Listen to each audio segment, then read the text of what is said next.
Saudara-saudari yang dikasihi Allah, selamat berjumpa lagi dengan saya Romo Petrus Subowo SCY dari Paroki Santo Andreas Misuji, Lampung, dalam resi renungan singkat Dehenian edisi Sabtu 19 November 2016. Sebelum kita merenungkannya lebih dalam, kita mendengarkan sabda Tuhan yang diambil dari Injil Lukas bab 20 ayat 27 sampai 40. Pada suatu ketika datanglah kepada Yesus beberapa orang Saduki yang tidak mengakui adanya kebangkitan. Mereka bertanya kepada Yesus, "Guru, Musa menulis untuk kita perintah ini.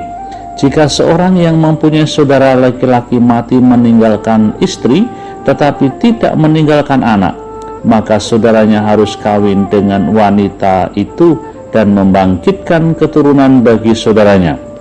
Ada 7 orang bersaudara. Yang pertama kawin dengan seorang wanita lalu mati tanpa meninggalkan anak.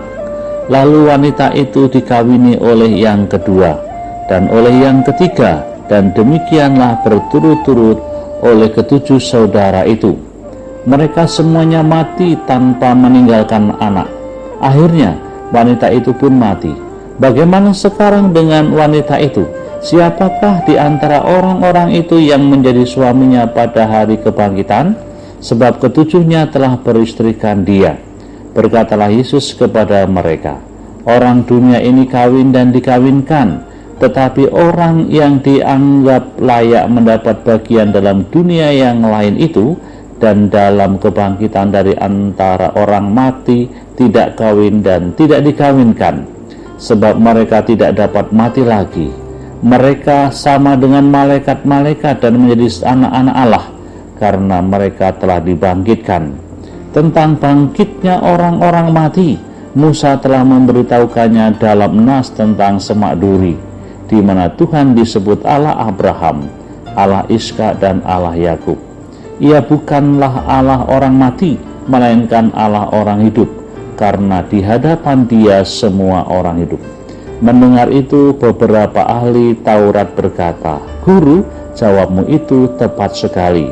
Maka mereka tidak berani lagi menanyakan apa-apa kepada Yesus. Demikianlah Injil Tuhan. Saudara-saudari yang terkasih, tema kita pada permenungan hari ini adalah tentang kebangkitan hidup sesudah kematian. Masalah hidup sesudah kematian menjadi misteri setiap manusia, menjadi misteri bagi kita. Maka Yesus memberikan pemahaman bahwa standar hidup sesudah kematian atau kebangkitan itu sangatlah berbeda dengan standar hidup sebelum kematian seperti yang kita jalani ini.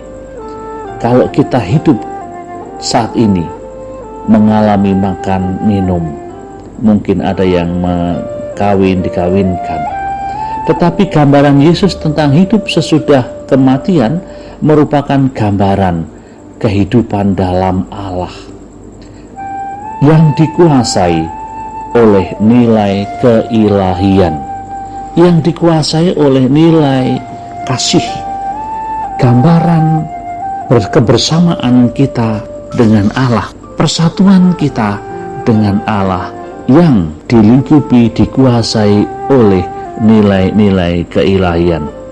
Maka tidak heran Yesus selalu menekankan supaya kita sembari masih berjuang di dunia ini juga berusaha untuk menata hidup yang mengarah kepada hidup ilahi sesudah mati, yaitu hidup dalam persatuan penuh dengan Allah. Kerinduan Tuhan Yesus pada kita semua, bahkan yang menjadi kehendak Tuhan Yesus satu-satunya adalah menginginkan kita semua hidup di dalam kebersamaan dengan Dia, di dalam keselamatannya. Itu artinya lebih-lebih hidup sesudah kematian ini. Yesus tidak ingin di antara kita ada yang hilang dari Dia. Maka Dia menginginkan kita supaya berusaha untuk menata hidup yang mengarah pada hidup ilahi sesudah mati, yaitu hidup dalam persatuan penuh dengan Allah. Caranya bagaimana supaya kita bisa memperoleh kehidupan yang abadi itu, kehidupan sesudah kematian dalam persatuan dengan Allah itu? Caranya yaitu percaya. Maka dalam sabda yang lain, Yesus mengatakan, "Akulah jalan, kebenaran dan hidup. Barang siapa percaya kepadaku, sekalipun ia sudah mati, tetapi dia akan hidup." Maka jalan satu-satunya bagi kita adalah percaya kepada Dia yang telah lebih dulu bangkit dari antara orang mati. Di antara kita memang belum ada yang mati dan bangkit kemudian kembali ke dunia, kecuali hanya Tuhan Yesus sendiri. Maka kita diteguhkan oleh peristiwa Yesus kebangkitannya itu, di mana Dia telah bangkit dari antara orang mati dan menemui para muridnya, menemui kita, menampakkan dirinya, menunjukkan bahwa ada kehidupan setelah kematian itu.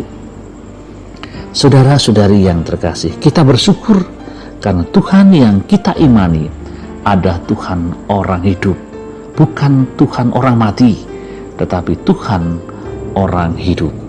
Maka kita diajak untuk menghayati kehidupan bersama dengan Dia itu.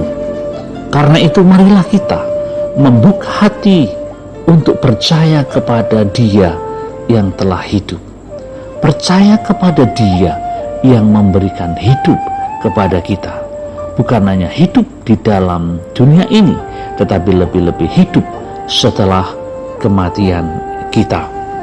Kita membuka diri dan memohon rahmat Tuhan agar kita dimampukan mempercayai Dia yang adalah jalan, kebenaran, dan hidup. Maka Tuhan dalam sabda yang lain mengatakan, "Di rumah Bapakku banyak tempat." Itulah kehidupan yang akan datang, kehidupan sesudah kematian. Kita diberi jaminan ada tempat, kita diberi kekuatan, diberi peneguhan bahwa setelah kematian ada kehidupan. Maka kita harus berjuang untuk memperoleh itu, memperjuangkan dalam kehidupan di dunia ini, dalam kebersamaan kita sebagai anak-anak Allah. Kita diundang juga untuk mencicipi, merasakan hidup sesudah kematian dalam kebersamaan dengan Allah itu, dengan cara mengalami rahmat dan berkat-Nya itu. Kita mohon rahmat Tuhan, kita mohon berkat Tuhan, agar kita semua diberi kemampuan untuk bisa percaya kepada Dia yang adalah Sang Sumber kehidupan itu sendiri. Mari kita sama-sama saling mendoakan, saling mendukung, saling meneguhkan, supaya kita memiliki keyakinan akan kehidupan yang akan datang dalam kebersamaan dengan Allah yang mengasihi kita, dengan Allah yang mencintai kita. Kita berdoa untuk kita semuanya, supaya kita diteguhkan dan dikuatkan. Berkat Tuhan menyertai kita. Amin.